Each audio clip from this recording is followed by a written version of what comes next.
मित्रांनो, मी रामेश्वर आपले सहर्ष स्वागत करत आहे आमच्या YouTube चॅनलवर. त्याचे नाव आहे Shriraj agritech and foods private limited.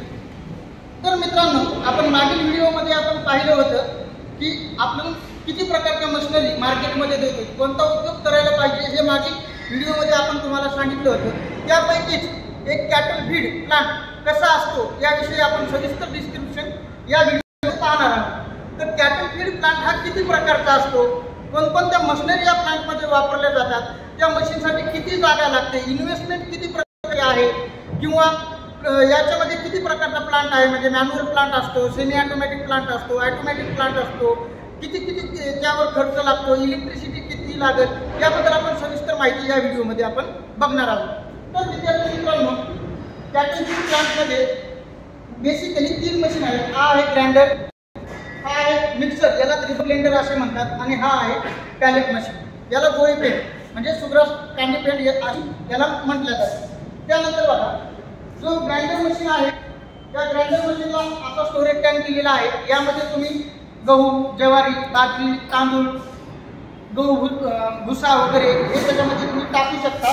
आणि टाकल्यानंतर तुम्ही या पाहता की एक ग्राइंडिंग सेक्शन या ठिकाणी दिलेला आहे. या ठिकाणी या ब्लेड आणि हॅमर्स हे तुम्हाला पाहायला भेटेल. येथे पूर्ण मटेरियल ग्राइंड होऊन या ठिकाणी जाळी, या जाळीमार्गे ते इथून आउटलेटला येतं. या आउटलेटमधून निघालेला माल आपल्याला हाताने उचलून मिक्सरमध्ये टाकायचा आहे. हे मिक्सर याला रिबन ब्लेंडर असं म्हटलं जाते. प्रॉपर मिक्स होण्यासाठी हे वापरल्या जातं. या मिक्सरला आपण एक गिअर बॉक्स दिलेला आहे.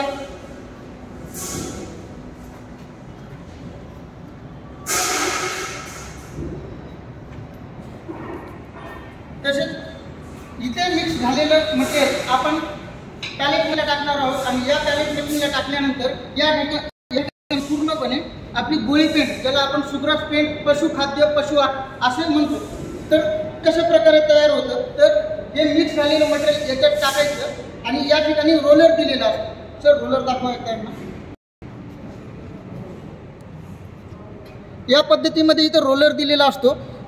हा रोलर गोल फिरतो आणि गोल फिरल्यानंतर इथे त्याचा आउटलेट एक सिस्टम दिलेलं आहे. या आउटलेटमधून आपली कँडी पेंट गोळी ही बाहेर पडल्या जाते. अशा पद्धतीमध्ये पूर्ण हा कॅटल फीड प्लांट आहे. आता तुम्ही बघलं, बेसिकली मिक्सर आणि पॅलेट मशीन अशा 3 मशीन या कॅटल फीड प्लांटमध्ये लागतात. याच्या व्यतिरिक्त जर तुम्हाला ऑटोमॅटिक सिस्टममध्ये जायचं असेल तर सिस्टममध्ये आपल्याकडे बकेट इलेव्हेटर आहे, स्क्रू कन्व्हेयर आहे, तुम्हाला स्टोरेज टँक लागतं, स्टोरेज आहे.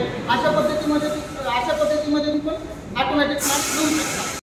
तर साधारण हा प्लांट जो आहे 280 किलो प्लांट आहे. या प्लांटमध्ये 5 HP ची मोटर ग्राइंडरला दिलेली आहे, 3 HP ची मोटर मिक्सरला दिलेली आहे आणि 10 HP ची पॅलेट मशीनला दिलेली आहे.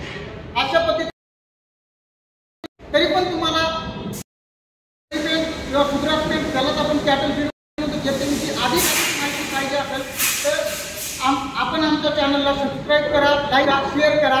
निश्चितच अशा प्रकारचे नवीन व्हिडिओ तुम्हाला आमच्या YouTube चॅनलवर बघायला मिळतील. धन्यवाद.